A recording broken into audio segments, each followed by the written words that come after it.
warahmatullahi wabarakatuh. Innal hamdalillah nahmaduhu wa nasta'inuhu wa nastaghfiruh wa na'udzubillahi min syururi anfusina wa min sayyiati a'malina may yahdihillahu fala mudhillalah wa may yudhlilhu fala hadiyalah. Asyhadu an la ilaha illallah wahdahu la syarikalah wa asyhadu anna Muhammadan abduhu wa rasuluh. Allahumma sholli ala Muhammad wa ala alihi wa ashabihi wa man tabi'ahum bi ihsanin ila yaumiddin. Amma ba'du. Bapak Ibu yang dirahmati Allah, sebelum kita mulai belajar, mari kita membaca doa belajar. Bismillahirrahmanirrahim.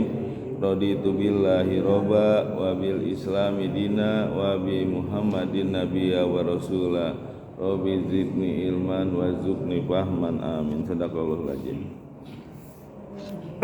Baik Bapak Ibu ya, kemarin terakhir kita pembahasan sampai surat Al-Baqarah ayat 231. Berarti sekarang surat Al-Baqarah ayat 232 ya. Baik ya, siapa nih? Oh, Ustadz Ari. Boleh Ustadz Ari dibaca Ustadz Ari.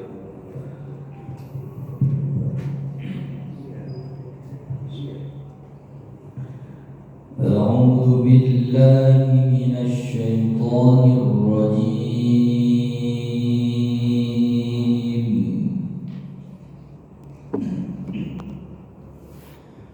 بسم الله الرحمن الرحيم.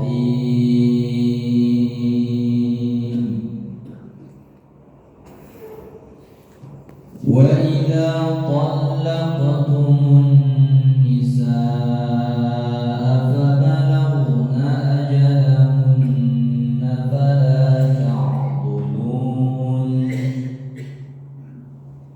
فلا تعضلوهن أن ينكحن أزواجهن إذا تراضوا بينهم بالمعروف ذلك يوعظ به من كان منكم يؤمن بالله ذلك أزكى لكم وأطهر والله يعلم وأنتم لا تعلمون صدق الله العظيم. Sadaqallahul azim. Baik Bapak Ibu ya, kita murojaah. Saya yang baca ayatnya, Bapak Ibu yang terjemahkan. Bismillahirrahmanirrahim. Wa iza talaqtum, apabila kalian mentalak atau menceraikan an-nisaa, istri-istri, wa balagna ajalahunna, lalu telah sampai masa idahnya, fala ta'duluhunna, maka janganlah kalian melarang atau menghalangi ayyankihna, untuk menikah aswajahunna kepada calon suaminya ya, mereka. Iza tarodau, apabila keduanya ridho, bainahum, di antara mereka, bil ma'ruf, dengan baik. Zalika, demikianlah, yu'azu ya, dinasihatkan, bihi, dengannya, man kana minkum, orang yang di antara kalian, yu'minu billah, yang beriman kepada Allah, wal yaumil akhir, dan kepada hari akhir. Zalikum aska, yang demikian itu lebih suci, lakum, bagi kalian, wa athur, dan lebih bersih. Wallahu, dan Allah, ya'lamu, dia mengetahui, wa antum, sedangkan kalian la ta'lamun, tidak mengetahui. Ini kemarin udah diterjemahin sama Pak Parmin ya. Ya, jadi ini membahas tentang adol. Ya, tadi di situ ada fala ta'duluhunna, maka janganlah kalian melarang. Nah, ini hukum adol ya, atau ta'duluhunna, atau larangan adol, atau disebut juga udul ya. Ini belum populer nih nama ini nih ya.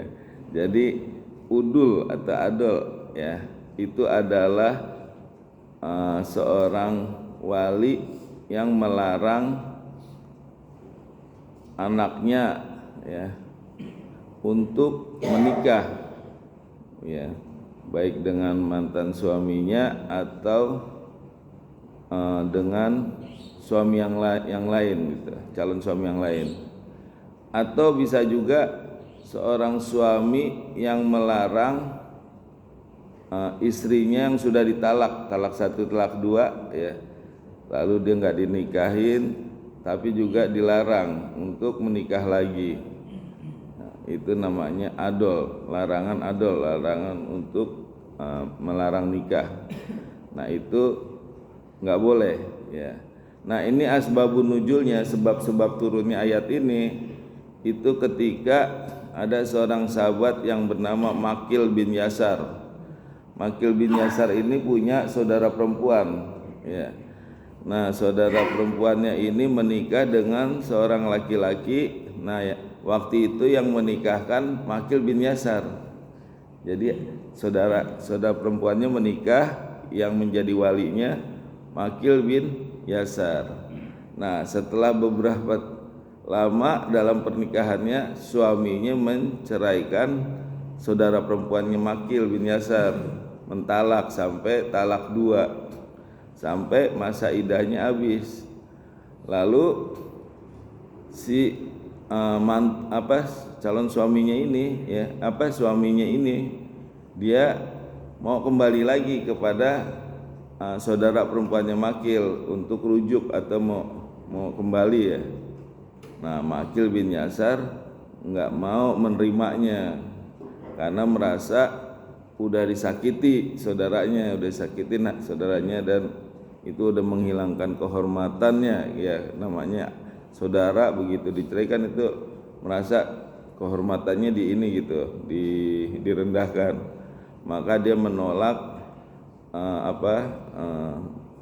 mantan suami dari saudara perempuannya ini untuk menikah kembali. Maka turunlah ayat ini ya.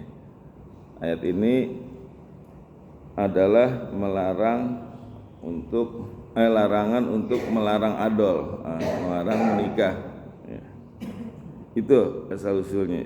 Jadi adol adalah melarang menikah. Siapa yang melarang? Yang pertama bisa wali ya. Wali yang melarang anaknya untuk menikah kepada mantan suaminya atau suami yang lain. Yang kedua bisa suami. Ini berkembang nih ya. Tadinya asalnya hanya wali, tapi sama ulama berkembang, suaminya juga bisa ini melarang istrinya, mantan istrinya yang udah ditalak 1, 2 ya, untuk tidak menikah lagi. Itu adol itu namanya, atau udul ya. Nah, itu ada ya laki-laki yang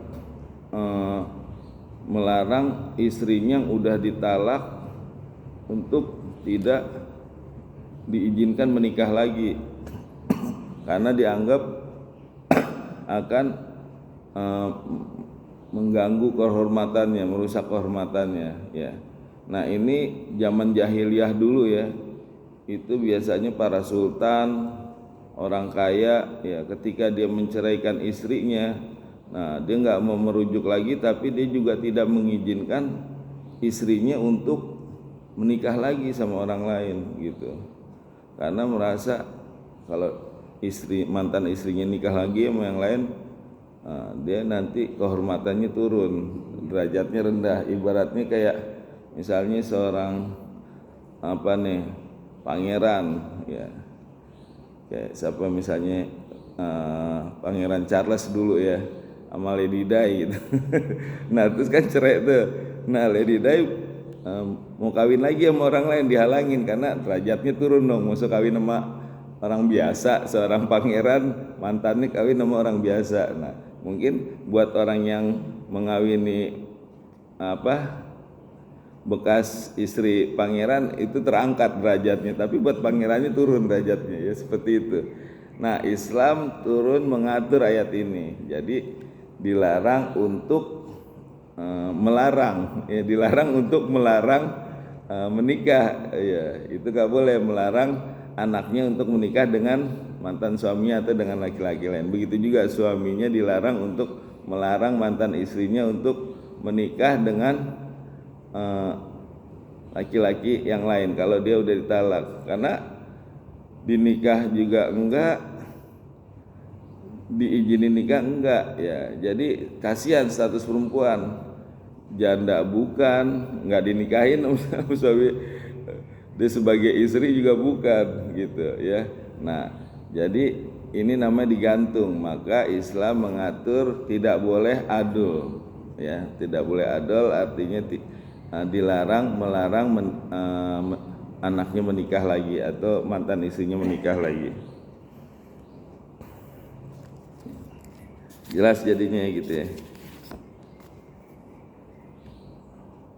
Ya, atau misal ada juga seorang suami yang pergi tanpa ada berita, ya mungkin udah lama nggak ada kabar apakah dia hilang atau suaminya meninggal, ya. Kalau pada zaman Umar bin Khattab, ya misalkan ada hal seperti ini, maka istri disuruh menunggu 4 tahun, ya. Kalau udah 4 tahun ya belum balik juga, maka si perempuan ini boleh menikah lagi dengan laki-laki lain, ya. Tapi dengan musyawarah, ya. Karena apa? Kalau misalkan istrinya ini menikah lagi ya setelah 4 tahun lalu tiba-tiba muncul suaminya ya. Nah, ini kan jadi masalah. Tapi kalau dia udah musyawarah, nah itu tidak memberatkan karena udah ada alasan dan argumen bahwa dia udah menunggu dan udah bicara dengan pihak keluarganya, ya. Jadi kalau misalkan ada hal seperti itu ya, suami entah kemana, entah hilang atau kemana nah itu nunggu 4 tahun kalau Umar bin Khattab. Baru setelah 4 tahun boleh nikah lagi, itu pun dengan musyawarah biar ada argumen atau alasan ketika suaminya nanti kembali lagi bahwa dia udah ada kesepakatan dengan keluarganya, seperti itu. Wa iza talaqtumun nisa, dan apabila kalian menceraikan istri-istri, fabalagna ajalahunna, lalu sampai kepada masa idah, ya ajalahunna masa idah 3 kali quru, ya. Fala ta'duluhunna, maka janganlah kalian menghalangi atau melarang mereka ayyangkihna, untuk menikah azwajahunna, kepada calon suami mereka, ya. Jadi suami ini juga peringatan nih kalau misalkan mentalak, ya istrinya, nah itu jangan sampai lewat masa idah nih kalau mau kembali lagi, ya begitu belum habis masa idahnya, maka istri sepenuhnya adalah hak dari suami, ya. Jadi suami berhak untuk mengambil kembali istrinya kepada orang tuanya, ya meskipun secara etika harus memberitahu, tapi nggak perlu izin karena itu masih hak suami, ya. Jadi nggak ada tuh wali tidak mengizinkan, masih dalam hak suami ketika dalam masa idah. Tapi kalau seandainya udah lewat dari masa idah, tadi dikatakan fabalagna ajalahunna, ya maka apabila udah sampai dari masa idahnya 3 kali haid atau 3 kali quru, maka suami udah tidak punya kekuatan terhadap istri, haknya tidak punya hak atau kekuatan terhadap istrinya, ya. Dan si istri atau perempuan ini yang menentukan nanti apakah dia mau kembali lagi sama suaminya atau enggak itu istri yang menentukan ya. Kalau udah lewat dari 3 kali kuru ya, atau udah lewat dari masa idah, maka istrilah yang mempunyai hak atau yang menentukan dirinya. Suami udah nggak punya kekuatan. Misal suami mau kembali lagi, Neng kita kembali lagi yuk Neng, misalnya gitu. Abang merasa bersalah nih. Istri boleh menolak kalau dia nggak mau, nggak gitu. Galak, bisa gitu. Ya, Neng udah punya yang baru nih, yang lebih muda, yang lebih tampan misalnya, yang lebih sayang. Itu boleh ya, nggak boleh dipaksa itu. Makanya hati-hati nih kalau mau talak, jangan sampai lewat. Kalau lewat udah nggak bisa dipaksa ya, itu udah hak dari si perempuannya. Kalau dia pun kalau misalnya si perempuannya mau dirujuk atau kembali lagi, itu pun harus dengan nikah baru ya. Nikah baru harus ada apa? Ada saksi, ada wali, ada mahar, ada ijab kabul ya. Boleh sederhana walimahan, tapi ya dianjurkan untuk walimah. Supaya apa?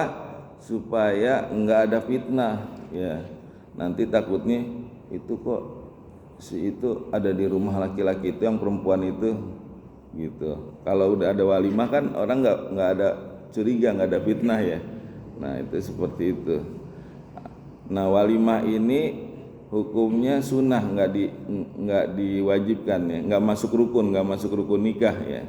Rukun nikah itu ada 5, ada mempelai laki-laki atau mempelai perempuan, ada saksi, ada wali, ada ijab kabul, ada mahar itu ya. Kalau walimah itu hukumnya sunnah, tapi dianjurkan khususnya buat wanita yang baru pertama nikah nih, itu dianjurkan untuk apa? Untuk walimah. Supaya apa? Supaya nggak ada fitnah gitu. Tapi kalau misalkan janda ya atau rujuk lagi, itu nggak usah walimah atau nggak ngasih tahu tetangga juga nggak apa-apa. Misalkan tetangganya melihat nih itu si itu ada di rumah, oh itu mantan istrinya dulu udah kembali lagi, oh berarti udah rujuk nih, udah maklum gitu ya. Tapi kalau perempuan yang baru pertama, nah itu harus walimah, nanti bahaya, itu bisa digerebek itu. Ya. Nah kecuali kalau yang orang rujuk itu nggak perlu ngasih tahu tetangga pun udah maklum, oh itu dulu istrinya udah rujuk dia berarti gitu. Kalau udah balik berarti udah rujuk dianggapnya gitu ya, udah maklum gitu. Nah itu seperti itu ya.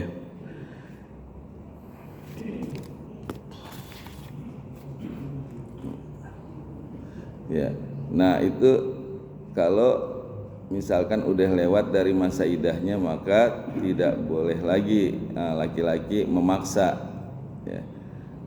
Tapi kalau masih masa idah, itu masih hak suami. Kecuali nih kalau terjadi istri yang menggugat cerai suaminya atau hulu ya. Nah itu beda lagi. Kalau misalkan belum masa idah ya, masa idah belum berakhir terus dia mau kembali, itu tetap harus nikah lagi. Kalau istri yang menggugat ya, misal istri menggugat nih cerai suaminya, itu namanya hulu ya.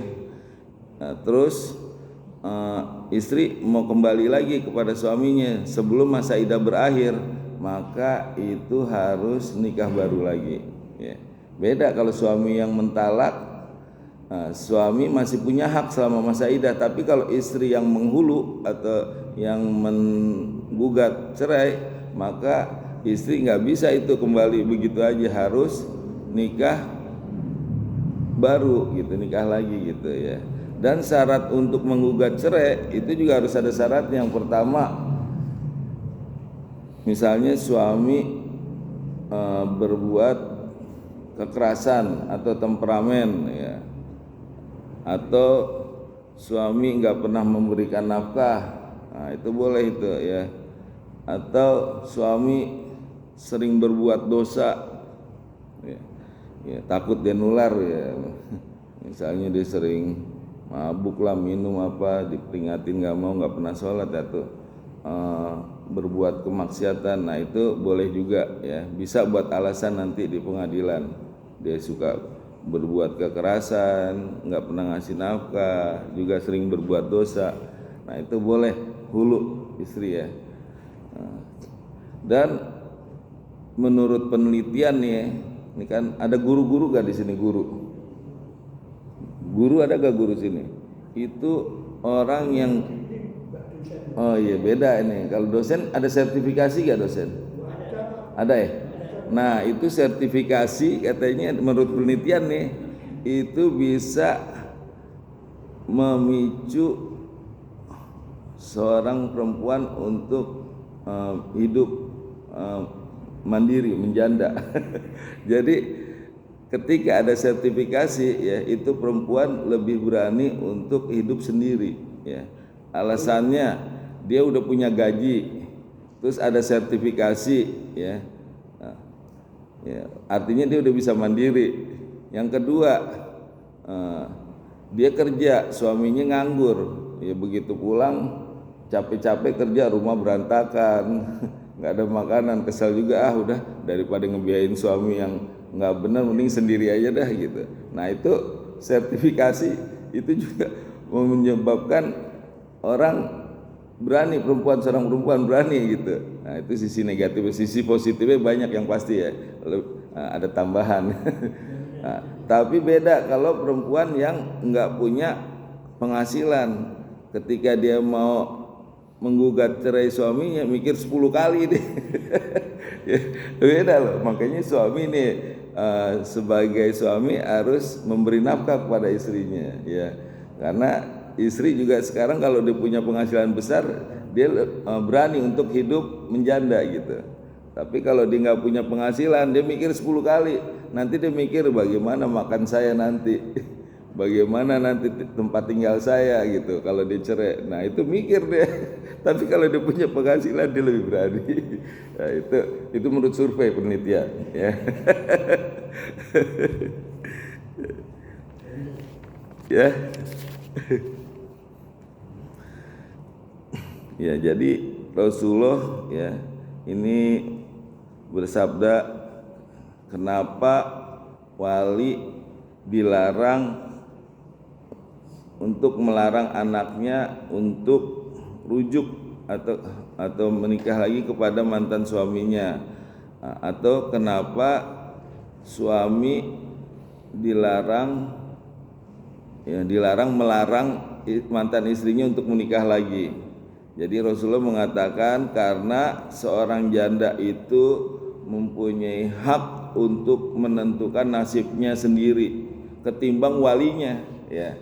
Jadi seorang janda itu dia mempunyai hak untuk menentukan nasibnya sendiri ketimbang walinya. Kalau dia masih gadis, maka dia harus menurut sama walinya gitu. Meskipun dia seorang janda, tetap dia perlu wali ya kalau menikah lagi gitu ya. Karena seorang perempuan ya, itu kalau menikah dia mewalikan sendiri, itu sama aja zina, harus dengan wali gitu. Jadi penting wali di sini ya. Tapi dia lebih berhak menentukan nasibnya kalau seorang janda. Kecuali seorang gadis nih, beda nih. Kalau seorang gadis ya, maka perlu izin ya. Nah, terus izinnya dari perempuannya itu cukup diamnya aja itu udah setuju ya. Misalkan nih ditanya nih, cukup diam aja udah setuju gadis tuh ya. Misal ditanya sama bapaknya nih, walinya, nak ini si Fulan mau melamar kamu gitu, gimana, kamu setuju apa enggak?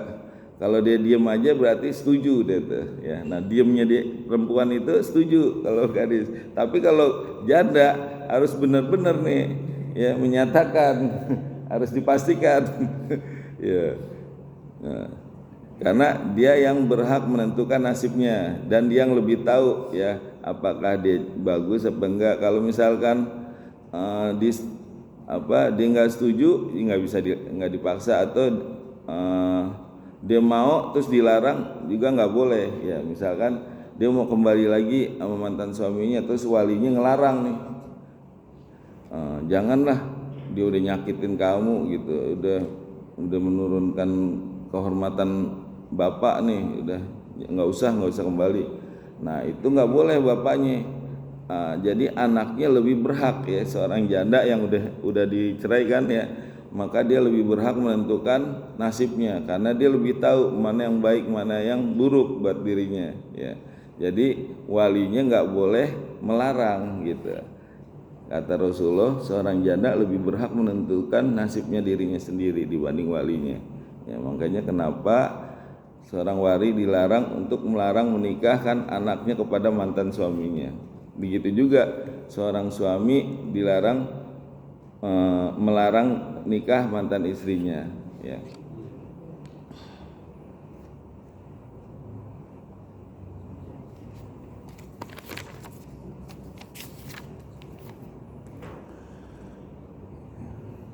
Ya, jadi seperti itu, seorang wali tidak ada haknya ya. Seorang janda lebih berhak terhadap walinya kecuali, nah ini kecuali nih, kalau misalkan mantan suaminya ini ya itu telah berbuat mudorot atau telah berbuat jahat terhadap anaknya. Nah itu boleh seorang wali melarang ya. Dia tahu misalnya suaminya suka main perempuan atau dia tahu suka berbuat maksiat. Nah itu seorang wali boleh melarang kalau mantan suaminya ini telah berbuat mudorot ya. Tapi kalau misalkan dia berbuat kerusakannya itu misalnya yang bisa dimaklumi, misalnya dia telah kerjaannya suka ngadu burung dara gitu, nah itu masih bisa dimaklumin lah. Jangan kok suami kamu tuh suka main burung dara tuh nggak bener ngadu-ngadu burung. Nah itu masih dimaklumin. Tapi kalau misalkan dia udah merusak dirinya sendiri juga merusak orang lain, maka itu juga perlu dipertimbangkan. Makanya pentingnya untuk mempertimbangkan gitu ya. Apakah mantan suaminya ini udah berbuat kerusakan buat dirinya sendiri dan juga buat orang lain, apakah masih bisa dimaklumi gitu. Ya kalau masih bisa dimaklumi terimalah ya. Karena itu ada kebaikannya nanti ada ya, dilanjutkan ya.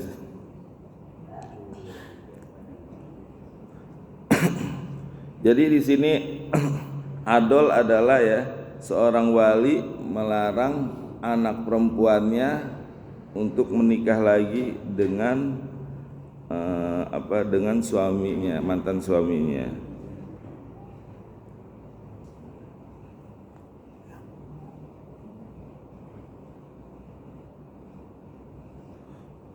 Jadi seorang wali nggak boleh melarang mantan suaminya kalau masih talak 1-2 ya.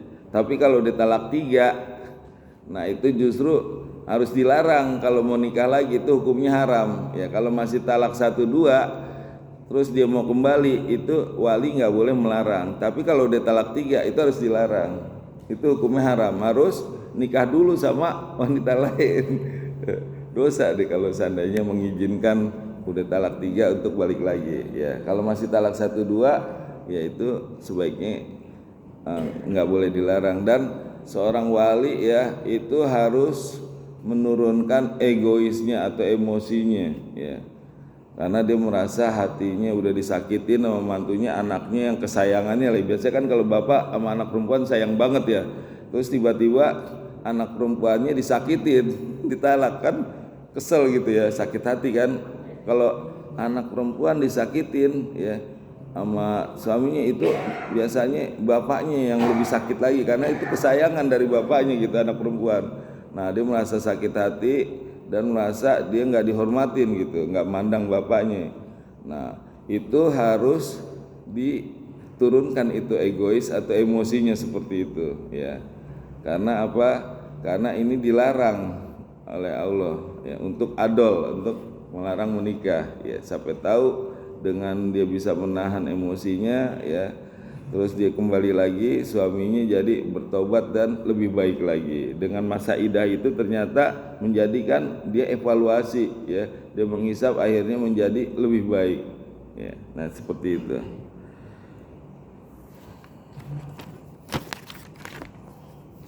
Nah, untuk bisa rujuk kembali ya atau menikah lagi, ini ada syaratnya nih ya. Syaratnya tadi kan di sini apabila kalian mentalak atau menceraikan istri-istri lalu sampai kepada masa iddah, maka janganlah melarang mereka untuk menikah dengan pasangan yang baru atau suami-suami mereka. Nah, cuman syaratnya iza tarodo ya, apabila keduanya itu ridho ya, rela, sama-sama rela. Iza tarodo itu ridho atau rela, bainahum bil ma'ruf, di antara mereka dengan cara yang ma'ruf, dengan cara yang patut ya. Jadi nggak ada tuh keterpaksaan. Misalkan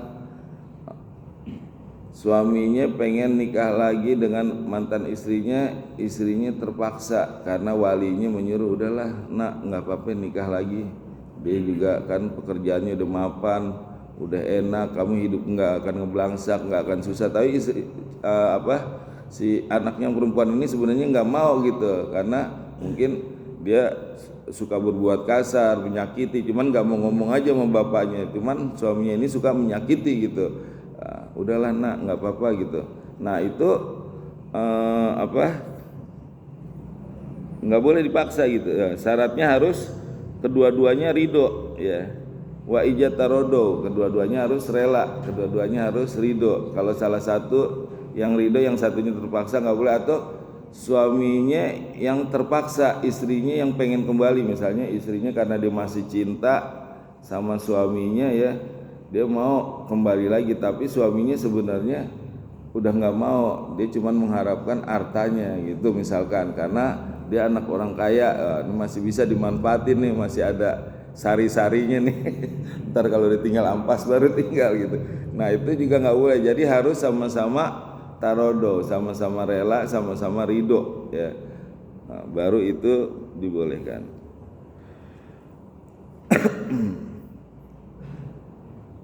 Ini tadi wa ijatarodo bil ma'ruf ya, bainahum, dan diantara mereka harus saling berbuat baik. Bagaimana caranya ma'ruf?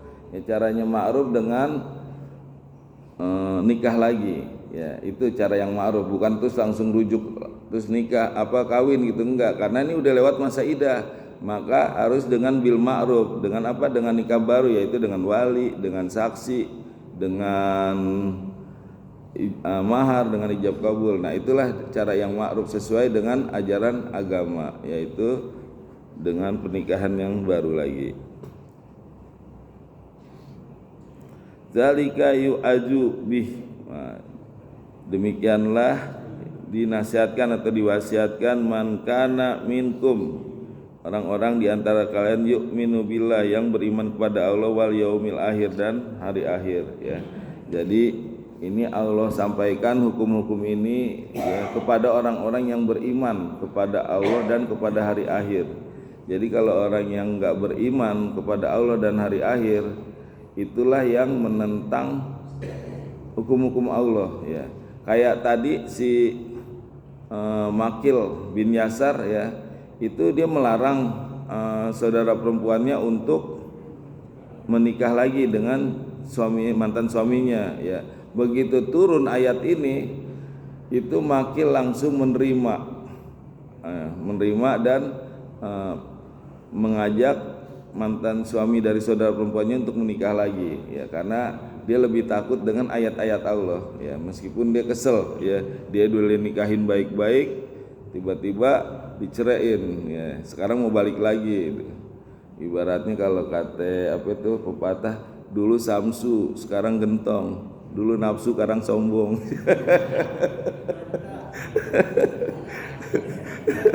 Ya, nah itu bagi orang-orang yang beriman kepada Allah dan hari akhir ya, dia mau mentaati peraturan Allah, hukum-hukum Allah, meskipun sakit hatinya ya, anak kesayangannya ditalak ya kan, itu kan merasa sakit hatinya, atau dia merasa kehormatannya udah diinjak-injak gitu, nggak mandang dia nih siapa bapaknya, main talak-talak aja gitu.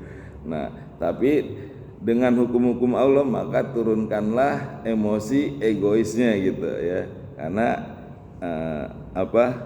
ini yang terbaik. Ya. Tadi mana? Zalika aska lakum wa athur. Yang demikian itu lebih suci, lebih bermanfaat, lebih baik, ma'athur, dan lebih bersih atau lebih suci. Maksudnya apa? Ini aska, ini kata zakat ini dari kata aska, ya. Zakat, aska. Nah, artinya apa? Kalau zakat kan itu lebih bermanfaat, tumbuh lebih baik, itu zakat ya. Nah, aska juga gitu, ya.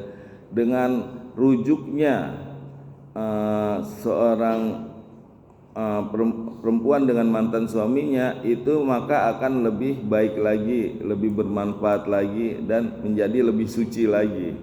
Alasannya apa? Misalkan nih seorang janda, ya, itu kan biasanya suka ada fitnah kalau namanya janda, ya.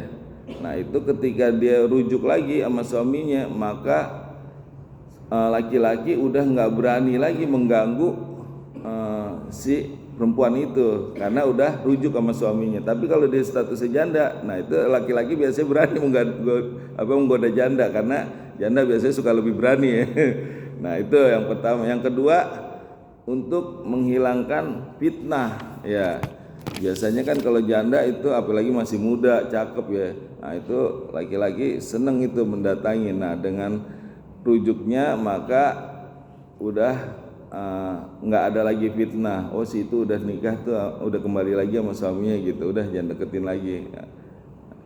Ya, itu seperti itu, terhindar dengan adanya fitnah dengan rujuknya itu. Lalu apalagi manfaatnya? Yang ketiga yaitu apabila dia punya anak, ya, itu anak itu akan mendapatkan kasih sayang dari kedua orang tuanya. Kalau dipisahkan cuma sebelah doangnya. Kalau dia rujuk, maka kedua orang tuanya bisa memberikan kasih sayang yang maksimal. Lalu apalagi manfaatnya? Kalau seandainya dia punya harta, kalau dia rujuk kan nggak usah mikirin lagi bagi harta gono gini, ya kan. Kalau pisah kan harus bagi gimana penghitungan. Nah, dengan dia rujuk maka nggak perlu lagi dia harus memikirkan pembagian harta. Ya, itu makanya disebut aska, ya. Lebih baik, lebih bermanfaat kalau dia rujuk ketimbang dia cerai atau tidak rujuk, ya. Makanya ya seorang wali harus mau menurunkan egonya itu, kalau emosinya, karena manfaatnya lebih banyak, lebih baik gitu. Wallahu ya'lamu wa antum la ta'lamun. Dan Allah, ya, mengetahui sedangkan kalian tidak mengetahui, ya. Nah, kalau Allah ini mengetahui apa manfaat, apa hikmah dari rujuk kembali seorang istri kepada suaminya. Kalau seorang wali, dia hanya emosi dan egois saja. Ya, nggak tahu dia kebaikannya, hikmah dan manfaatnya. Dia merasa harga dirinya, merasa disakitin anaknya, itu aja. Tapi hikmah dan manfaatnya dia nggak tahu, hanya Allah yang mengetahui. Makanya harus diperhatikan juga, ya. Ketika Allah menetapkan satu hukum, meskipun itu buat dia menyakitkan, tapi hukum itu lebih baik kalau kita jalankan.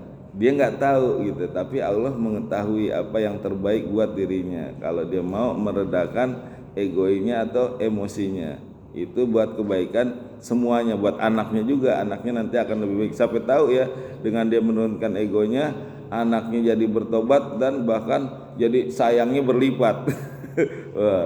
Nah, dia menyesali perbuatan yang dulu, bahwa dulu adalah kesalahan, dan setelah dia evaluasi selama masa idah, ternyata pisah sama istri itu sangat berat, dan rupanya istri yang dulu dianggap sederhana, biasa aja, dan nggak bermanfaat, setelah dia pisah ternyata istrinya bermanfaat banget.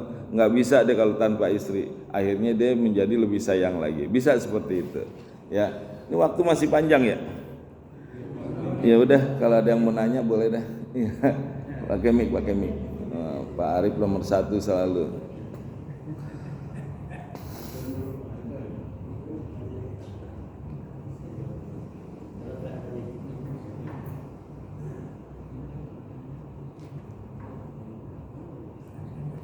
Assalamualaikum warahmatullahi wabarakatuh. Waalaikumsalam warahmatullahi wabarakatuh.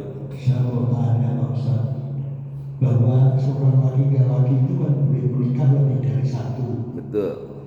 Tapi apakah pada saat pernikahan ijab kabul itu boleh langsung menikah lebih dari satu, Pak? Itu aja Pak. Terima kasih. Wassalamualaikum warahmatullahi wabarakatuh. Waalaikumsalam warahmatullahi wabarakatuh. Ya. Itu pernah ada kejadian langsung menikah 2 orang gitu. Ada ya. Ya sekarang calon istrinya mau gak kalau langsung menjadi satu? Sebenarnya nggak ada larangan, karena kawinilah istri-istrimu 2, 3 atau 4 jika kamu berlaku adil. Artinya dibolehkan ya. Tapi kalau istrinya mau gak? Hah? Oh, ijabnya ya satu-satu lah. Satu-satu. Habis ini ntar satu lagi ini. Oh gitu. Iya, yang satu walinya beda, yang satu walinya beda. Iya benar. Nah, maksudnya satu paket gitu Pak. Satu ucapan dapat 2 gitu. Yang lain boleh.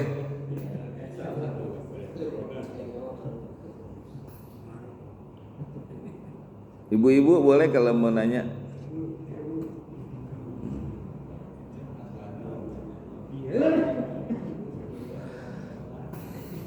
Ini Pak Sultan ini nggak kelihatan nih. Apalagi ini nih, lagi survei.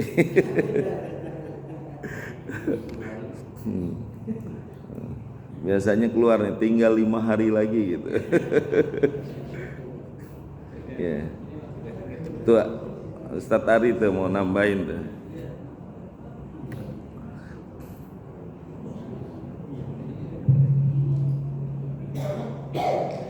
Bismillahirrahmanirrahim. Saya tadi ada kata-kata tentang walimah. Jadi ada hadis Nabi Sallallahu Alaihi Wasallam, beliau mengatakan, "Idza du'iya ahadukum ilal walimah falyatiha." Kata Nabi, ketika ada undangan tentang walimah maka datanglah. Dalam kaidah hadis, dalam ulum hadis, ketika ada suatu dalil maka ada dua opsi, antara wajib dan sunnah. Nah, di sini dijelaskan ulama, terkhusus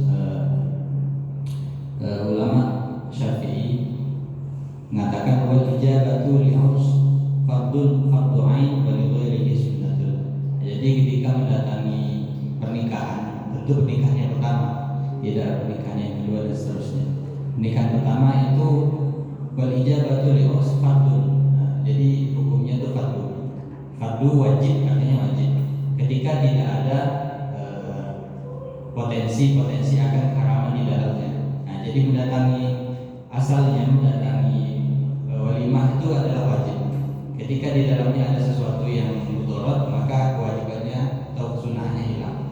Nah, jadi asalnya adalah wajib. Itu menurut ulama. Karena dalil itu, ketika ada dalil maka 2 opsi, antara wajib dan sunnah. Dan ulama mengatakan bahwa hukumnya wajib ketika mendatangi walimatul urs. Tapi ketika walimah yang lain itu hukumnya sunnah. Kenapa wajib? Karena nikahan itu di antara keharusannya adalah disaksikan orang banyak, karena tadi untuk menghindari fitnah. Terus yang kedua, ini yang sering terjadi ketika seseorang menikahkan seorang yang menikahkan itu yang angkat juga yang saya nikahkan itu apa? Menggulu Ya atau wali bisa. Ya, ketika setelah saya nikahkan terus saya diterima, sebenarnya yang menjadi patokan yang antara sah atau tidaknya wali atau penghulu. Wali atau penghulu. Nah, penghulu sebenarnya ini. Nah, kalau kita misalnya sudah selesai terus bagaimana saksi sah? Sebenarnya penghulu itu tidak harus seperti itu. Tapi tidak perlu, tapi juga tidak masalah. Nah, sebenarnya yang menentukan itu bukan wali, karena ini jangan dikatakan bahwa yang menentukan sah atau tidaknya itu bukan wali tapi penghulu, karena penghulu di situ adalah orang yang paling paham dalam agama. Wallahu a'lam. Melanjutkan yang tadi Bapak saya mau nanya, di kita ini dalam pelaksanaannya kan acara akad nikah itu dengan walimah terpisah ya. Kadang nikahnya pagi, walimahnya jam 11-an kita ya. Nah itu yang dibilang wajib tadi itu Bapak yang menyaksikan akad nikahnya apa walimahnya itu, karena kecenderungan kita kan lebih ke walimahnya, tapi ada beberapa bahwa sebetulnya lebih afdol itu menyaksikan pernikahannya. Nah ini dalilnya buat mana, yang walimahnya kah atau menyaksikan pernikahannya? Mungkin atau Pak Ustaz Hari yang tadi menyatakan Ya, itu boleh. silakan saja. Ya boleh Ustaz Tari dulu deh. Ya, jadi segala perintah kan ada maksud dan tujuan. Jadi kenapa Nabi menyuruh kita mendatangi pernikahan? Agar semua hal-hal yang baik itu disaksikan orang banyak. Tentu yang baik dalam akad dan walimah itu adalah akadnya. Jadi yang baik itu bukan kita nonton token atau nonton ini ya, tapi nonton melihat yang akad. Tentu jadi yang kewajiban itu ketika di akad, kewajibannya ada di akad. Itu kalau secara mazhab Syafi'i itu di akadnya. Wallahu a'lam. Ya, ada lagi? Ya. Ya. Jadi sekarang saya mau nanya nih Ustaz Tari, gantian nih. Kalau seandainya nih undangan banyak nih, 5 gitu. Keuangan pas-pasan, itu hukumnya wajib apa sunnah itu? Tapi nggak wajib ngasih gitu. Ya. Jadi dalam ilmu mantik itu kan al-hukmu ala syai' fa'un at-tasawwuri. Jadi ketika menghukumi sesuatu, kita lihat dulu terminologi bahasanya. Walimah itu apa? Walimah itu adalah mengundang orang banyak untuk menyaksikan pernikahannya. Nah, jadi walimah itu bukan kita mengundang reok atau mengundang itu bukan. Walimah itu intinya adalah ketika nikah banyak orang itu sudah walimah. Nah, itu walimah itu adalah. Walimah itu ketika kita nikah undang orang terus makan-makan, ya minimal makan-makan. Itu ya. Jadi walimah itu makanya yang dimaksud walimah itu bukan yang mewah-mewah, bukan. Itu kalau jadi kalau kita ngaji fikih itu dilihat yang paling minimal. Paling minimalnya kata Nabi ketika ini undang orang berapa, orang 1, 2 atau 3 terus makan-makan. Nah itu untuk menunjukkan rasa syukur dengan sesuatu yang baik. Nah, itu. Jadi walimah itu tidak harus ya itu. Allah. Nah ini kadang yang ngadain walimah suka berbeda ininya nih, niatnya nih. Kadang dipilihin orangnya ya. Ya, ada yang mau jadi saksi memakan nih, dipilih tuh. Wah, ini kayaknya orang kaya nih. Boleh diundang.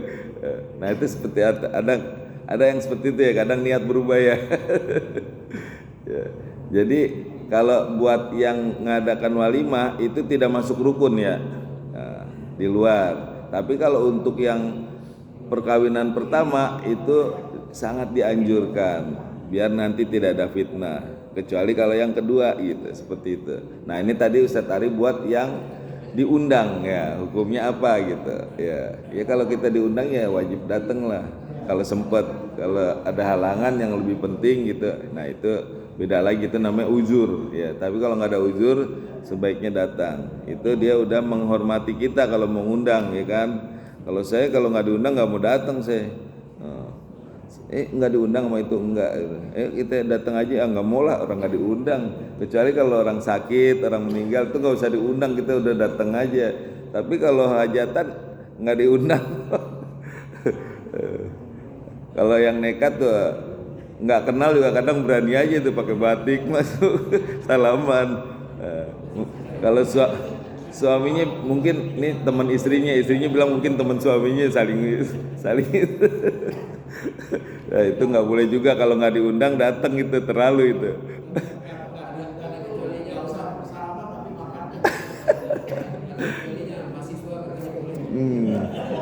ngisi buku tamu lagi.